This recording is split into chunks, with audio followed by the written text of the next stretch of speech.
What's going on, guys? Jacob over here coming to you with my reactions to Packers versus Lions. The Packers fall in this one 24-14, 10-point loss at home in the rainy, windy conditions at Lambeau Field today. Story of this game, the Packers continue to shoot themselves in the foot at every opportunity they can find. They had, I think, 10 penalties today. Um, the Jordan Love interception was probably tied for the worst throw of his career with the pick six he threw against the Rams a few weeks ago. Directly led to, obviously, it was a pick six, so it directly led to points for Detroit right at the end of the half.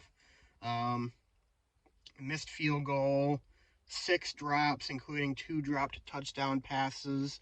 The Packers outgained the Lions by at least 100 yards.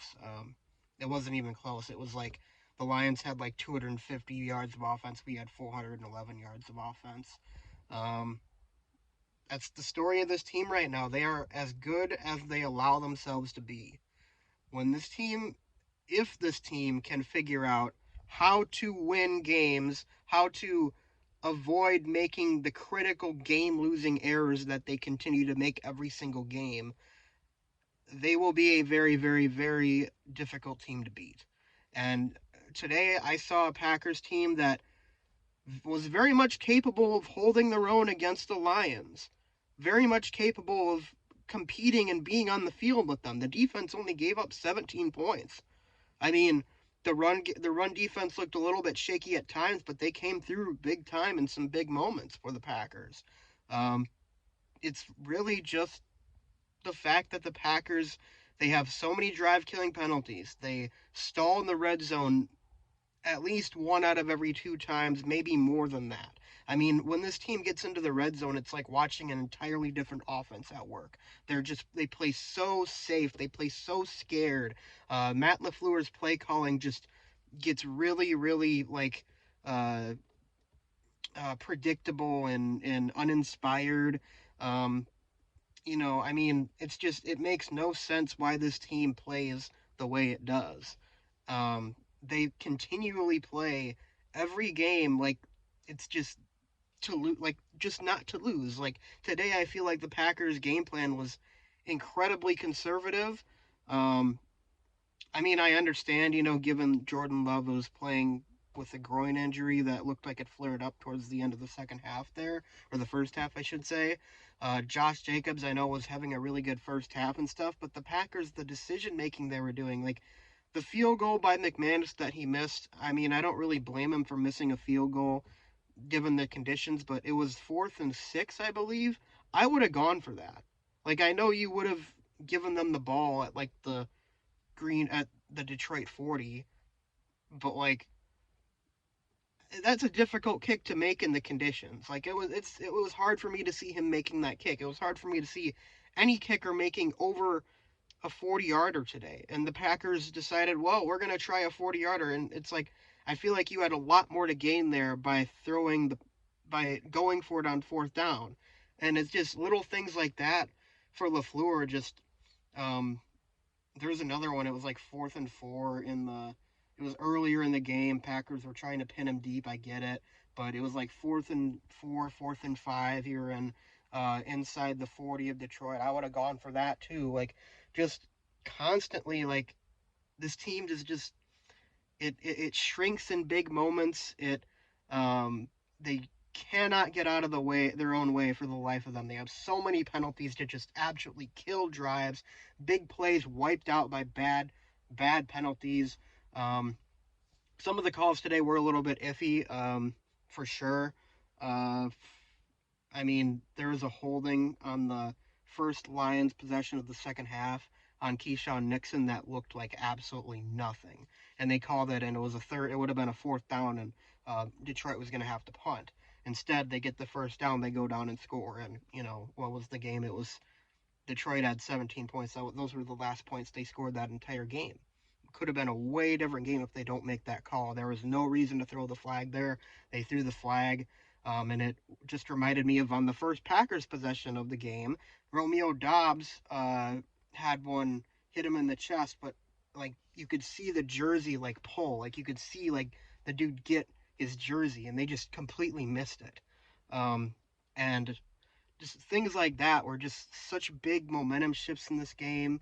Um, but I mean, a lot of the penalties were legit too. Like a lot of them were the Packers simply being dumb, simply being bad.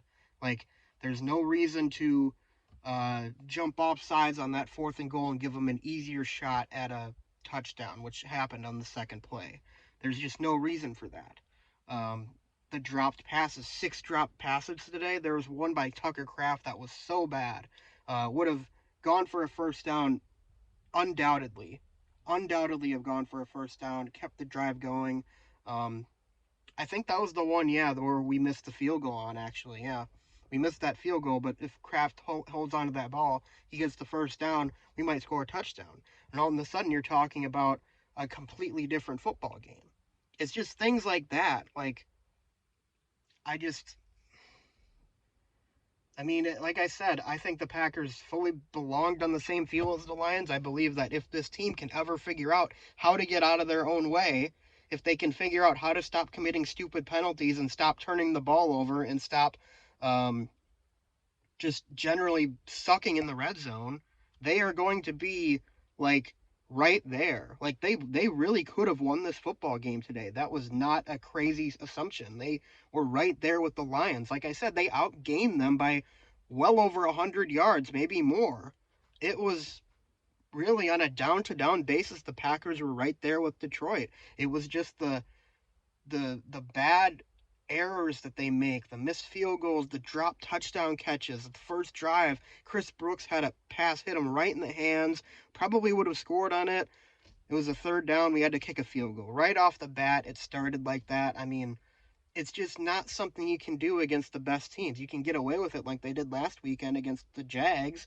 They ended up winning on a, a chip shot field goal, but you can't get away with that against the best teams in the league. And Detroit, I think, is the best team in the league right now. Like it's them in Kansas City, really, and Detroit just looks.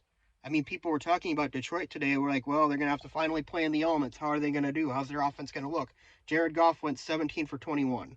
He continues to have the best completion percentage in the league. They are an extremely well coached football team. And I'm not saying the Packers aren't well coached because I think Matt LaFleur genuinely does call really, really good games. And I think that he is a huge reason why this Packers offense is so good. But at the same time, it's so clear that these guys just don't seem to work on the fundamentals very much. And that's the difference between a team like them and Detroit. Now, the silver lining here is that they are in complete control of what kind of football team they want to be. We have a full half a season left to go. They're 6-3. 6-3 is not bad. 6-3 is right there. You're right there in the playoff picture. Um, the division is probably a lot harder to win after today. After today, of course, you have a game against Detroit, and I think 5 weeks from now, in Detroit. And if you win that game, you might be right back in the picture for the division. But they're a good football team. They are a good football team, undeniably. They have to be able to clean up their game. I mean, I think it starts with Jordan Love, too. Jordan Love, I think, is a really, really good quarterback. I think he played really well in the second half. Part of this may be due to injuries, too, but some of the decisions he makes, I mean, there was no reason to even consider throwing that football, trying to force that into Jacobs. I mean, it was going to be a 3rd down, I think, 2nd down, maybe. There was no reason to do it. I mean, just throw the ball into the turf, man. Just throw it into the turf. He almost made a similar error on the drive that stalled in the red zone. That they got a turnover on downs on late in the game. He was running around trying to make something happen, and I think he might have been trying to throw it away, but the ball slipped out of his hands and was that close to being intercepted. And it's just those little things, dude. You have to know when to throw the ball away. And then of course the penalties. They hold. The offensive line holds so much, they false start so much.